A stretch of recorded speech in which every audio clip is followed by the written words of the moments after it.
Amis des plantes, bonjour et bienvenue dans ce nouveau cours de théorie botanique. Et aujourd'hui, nous parlons des Pinacées, une famille de plantes qui comporte certains des végétaux les plus importants de la planète.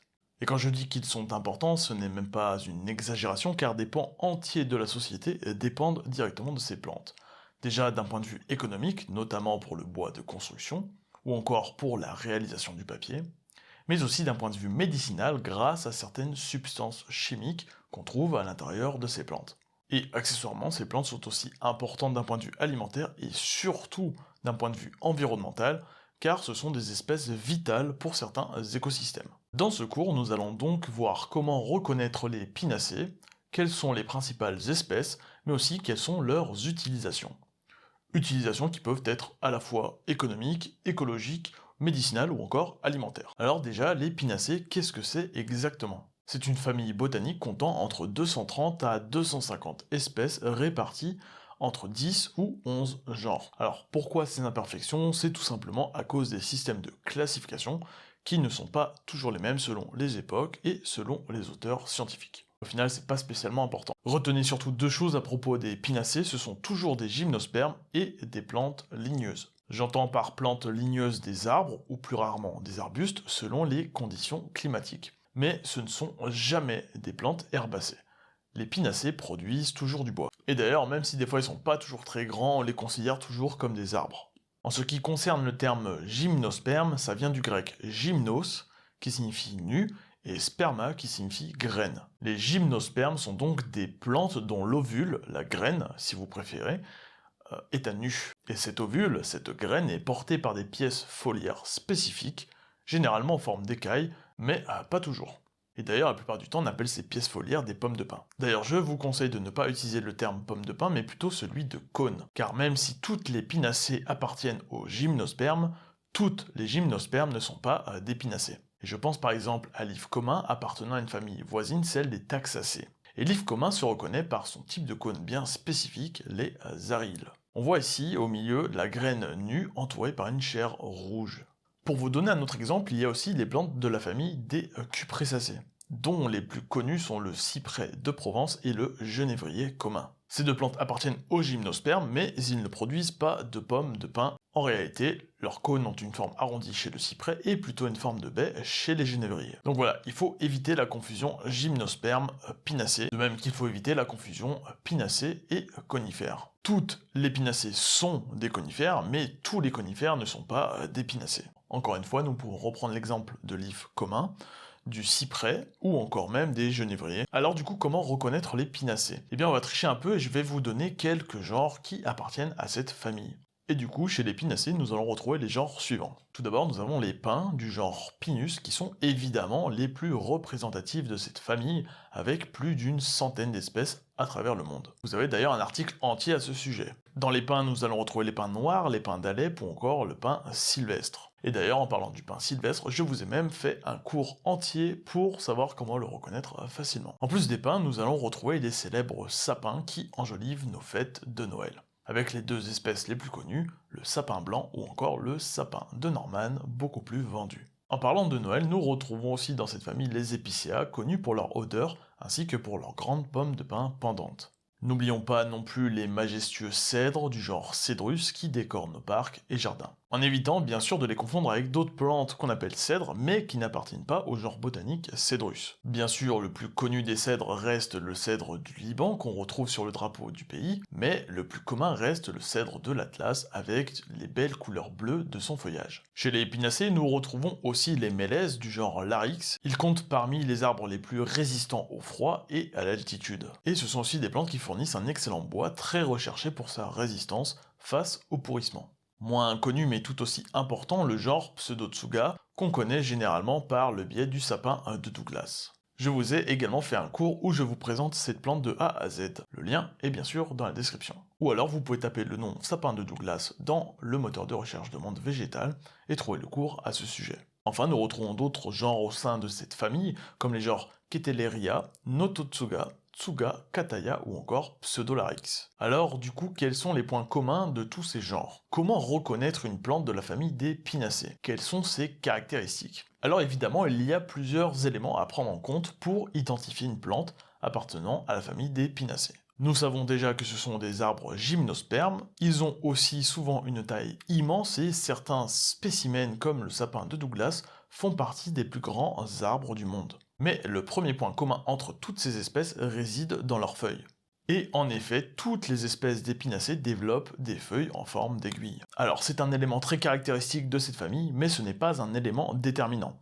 La famille voisine des Taxacées produit elle aussi des aiguilles, alors il faudra regarder d'autres caractéristiques pour arriver à différencier un arbre de cette famille ou un arbre de l'autre famille. Mais tout de même, on remarque bien que les pinacées sont très différents des autres arbres qu'on peut voir habituellement. Les aiguilles sont une adaptation de ces espèces à des conditions climatiques rigoureuses, comme chez les pins, pour lutter contre la sécheresse en offrant la plus petite surface de feuilles au soleil. De cette manière, ils vont pouvoir limiter le phénomène d'évapotranspiration car, comme nous, les plantes transpirent.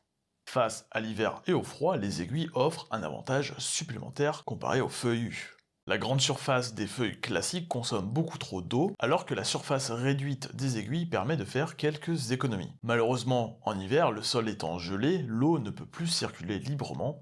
Par conséquent, les feuillus ont du mal à assurer leurs besoins en eau à cette période. Ces derniers préfèrent alors perdre leurs feuilles et entrer en dormance, sans parler du froid qui abîme bien sûr directement les feuilles les moins épaisses. Alors que de leur côté, les aiguilles, plus épaisses et moins gourmandes en eau, permettent aux pinacées de prospérer dans les milieux froids. Généralement, les aiguilles sont persistantes, et c'est vrai pour toute cette famille, à l'exception de deux genres très proches, Larix et Pseudolarix, qui eux ont évolué pour perdre les aiguilles en hiver. On peut noter par exemple le mélèze d'Europe, Larix decidua, qui perd ses aiguilles à l'arrivée de l'hiver, optant alors pour de très belles couleurs dorées à la fin de l'automne, mais lui donnant un aspect bien plus tristounet durant tout l'hiver. Les mélèzes et les pseudolarix tirent donc le meilleur des deux mondes. Cette capacité rend les mélèzes particulièrement résistants face au froid, avec comme record le mélèze de Dauri, qui arrive à supporter des températures folles proches des moins 70 degrés. À côté de ça, votre frigo passe presque pour un sauna. Mais en plus des aiguilles, d'autres éléments permettent d'identifier une plante appartenant à la famille des pinacées. On peut par exemple noter la présence de sève résineuse et non liquide,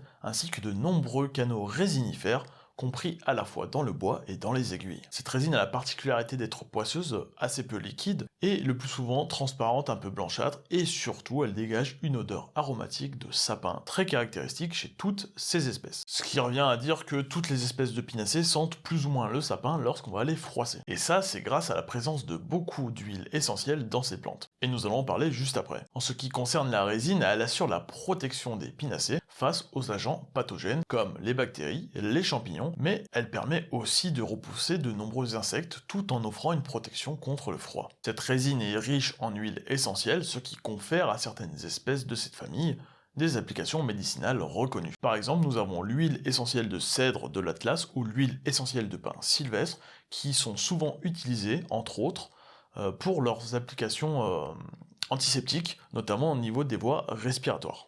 Après, il y a tellement de choses à dire sur les propriétés médicinales des pinacées que ça prendrait des heures, et nous n'avons pas toujours vu les autres éléments qui permettent de distinguer ces plantes des autres. En plus des feuilles en aiguille et de la résine, les pinacées développent les fameuses pommes de pin. Et pour le coup, ces organes sont plutôt faciles à identifier parmi les autres familles. Et c'est surtout grâce aux fruits qu'on va permettre de différencier les pinacées des taxacées, qui ont des fruits vraiment beaucoup plus particuliers. Selon les genres, ils sont bien sûr un peu différents. Par exemple, chez le mélèze d'Europe, les cônes sont très petits et un peu arrondis, alors que chez les épicéas, ici l'épicéa commun, les cônes sont très longs et visibles même de très loin. En ce qui concerne les cèdres, nous sommes sur de gros cônes globuleux, alors que chez le Douglas, les cônes se reconnaissent très facilement par la petite languette à trois pointes qui dépasse des écailles. Et ce sont dans ces cônes à écailles qu'on trouvera les graines, dont les fameux pignons de pin qu'on peut retrouver dans les desserts ou même en supermarché. Ils sont produits par différentes espèces, mais généralement,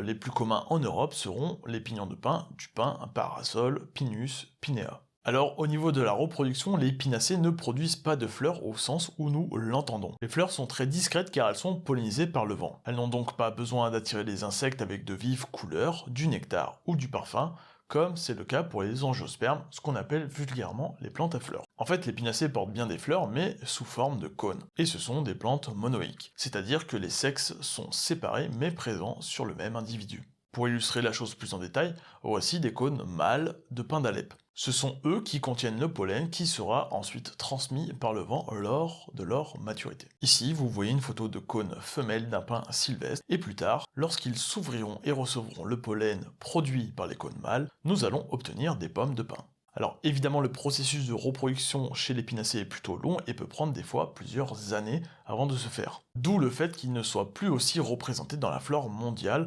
maintenant dominé par les angiospermes depuis le Crétacé. Malgré leur reproduction plutôt lente, les épinacées survivent dans des milieux où la plupart des plantes à fleurs n'arrivent pas à survivre. Dans les zones de grand froid ou de forte chaleur, puisqu'ils n'ont pas besoin d'assurer leur reproduction grâce aux insectes, les épinacées peuvent se reproduire facilement. Et ils ont même tendance à dominer ce type de milieu. Par exemple, on peut noter la domination totale d'épinacées dans la taïga, la fameuse forêt boréale, qui couvre tout de même près de 10% de la surface du globe. La plupart des arbres là-bas sont d'épinacées. Certaines espèces sont aussi typiques des garrigues forestières, comme le pin d'Alep, qui domine totalement sur les sols calcaires, dégradés et pauvres du sud de la France. Enfin, les derniers arbres à pousser en haut des plus hautes montagnes sont eux aussi d'épinacées. Comme par exemple le mélèze d'Europe qui est capable de pousser jusqu'à la limite des arbres. Les épinacées sont donc des espèces très importantes pour ce type d'écosystème car ce sont, on va dire, les seuls arbres à assurer la vie. Ce sont souvent des espèces pionnières qui colonisent rapidement les milieux dégradés, permettant ainsi à la vie de reprendre sa place après une catastrophe naturelle par exemple. Mais les épinacées ont aussi la fâcheuse tendance à modifier globalement les écosystèmes dans lesquels ils poussent. Par exemple, dans les plantations de Douglas, nous pouvons assister à de véritables déserts écologiques à cause de l'ombre qu'ils produisent, mais aussi à cause de l'acidification du sol engendrée par la décomposition de leurs aiguilles. Malgré ses défauts, cela n'empêche pas le Douglas d'être une des essences forestières les plus produites dans l'hémisphère nord. Il grandit vite et peut même atteindre 100 mètres de hauteur, ce qui arrange bien les sylviculteurs. Les pins sont aussi massivement plantés car eux aussi poussent vite même si leur bois n'est pas aussi de bonne qualité. Que ce soit pour les travaux de charpente, la papeterie ou encore la confection de terrasses bois, les épinacées ont un rôle clé dans l'industrie sylvicole. Alors au niveau alimentaire, je vous ai parlé des pignons de pin qu'on peut consommer, mais ce ne sont pas les seules parties alimentaires de la plante. On utilise par exemple la sève de certaines espèces pour la confection de bonbons. Les jeunes pousses permettent de réaliser des sirops, des liqueurs, ou même des infusions riches en vitamine C en ce qui concerne le pin sylvestre en tout cas. Et on peut même fabriquer du pain avec certaines de ces espèces. Alors qu'on se l'entende, ce pain n'a rien à voir avec les pains qu'on réalise à partir des graminées comme le seigle, l'avoine ou le blé, mais durant les périodes de famine de l'Europe du Nord, on pouvait réaliser des pains de survie en mélangeant le libère, une des parties de l'écorce, avec les stocks de farine restants. Ce sont donc des plantes qui ont permis de sauver des milliers de personnes, mais ce sont aussi des plantes qui ont permis aux Vikings de mener des expéditions très loin, le tout avec très peu de ressources. Nous pouvons donc affirmer avec tout ce qu'on a vu que les épinacées sont bien une des familles les plus importantes de notre planète. Je vais vous préparer de nombreux autres cours sur les plantes de cette famille car c'est une famille très intéressante avec de nombreuses applications. Nous allons apprendre à faire nos propres sirops, d'aiguilles de pin, à faire nos propres bonbons ou encore comment reconnaître chaque espèce au cas par cas. En lien dans la description quelques cours qui risquent de vous intéresser, notamment sur toutes les espèces de pins, la famille d'épinacées, et je vous invite à parcourir un monde végétal pour en apprendre davantage sur les plantes. Ce cours touche maintenant à sa fin, j'espère que vous avez appris de nombreuses choses sur l'épinacée, et sur ce, je vous dis à très bientôt sur Monde Végétal.